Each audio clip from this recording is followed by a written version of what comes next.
You pick up your phone just to check one notification. 5 minutes later, you're scrolling through Instagram. An hour later, you're lost in TikTok or random YouTube shorts. And when you finally put it down, the guilt hits. You ask yourself, why do I keep wasting time like this?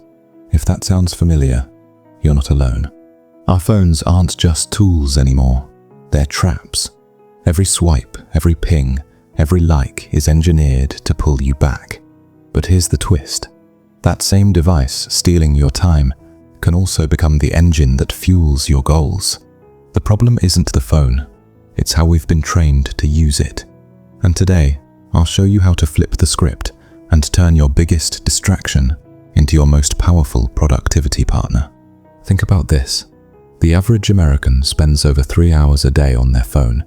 That's more than 45 full days every year. Imagine what you could do with that time.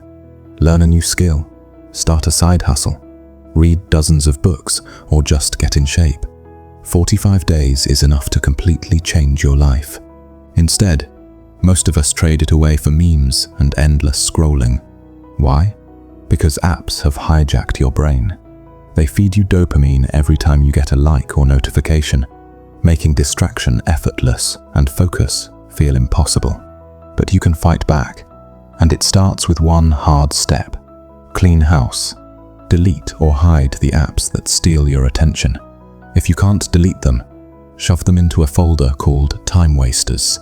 Even that little barrier works. Once the junk is gone, rebuild your phone into a productivity machine. Replace Instagram with Kindle or Audible. Replace TikTok with Duolingo. Replace Twitter with Notion. If you're going to compulsively open your phone anyway, fine. Just make sure what you see actually pushes you forward. But apps alone won't save you. You need boundaries. Set screen time limits for entertainment apps. 30 minutes max. When it's gone, it's gone. Or go hardcore and switch your phone to grayscale. Without bright colors, scrolling loses its magic. And here's another hack. Strip your home screen down to only the apps that matter.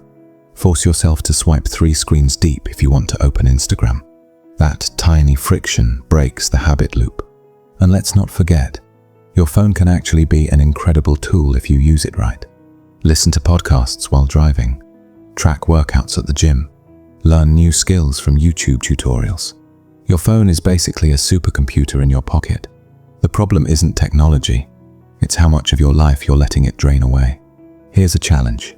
For 7 days, every time you want to scroll, swap it for a productive app. TikTok craving? Open Kindle. Instagram craving? Open Notion. YouTube Shorts craving? Open Duolingo. 7 days. That's it. By the end, you'll notice something shocking. Your brain starts craving growth instead of gossip. You'll feel proud of the minutes you spent on your phone instead of guilty.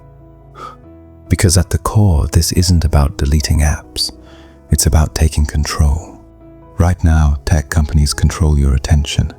They decide where your time goes, and your time is your life. But once you flip the script, you realize something powerful. The real winners in this world aren't the smartest or most talented. They're the ones who master their focus. So the next time you unlock your phone, ask yourself one question. Is this moving me closer to the life I want? Or am I trading my future for cheap dopamine?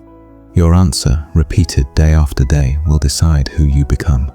Your phone can be a prison, or it can be a passport. A prison that locks you in endless distraction, or a passport that takes you anywhere you want to go. The choice is yours.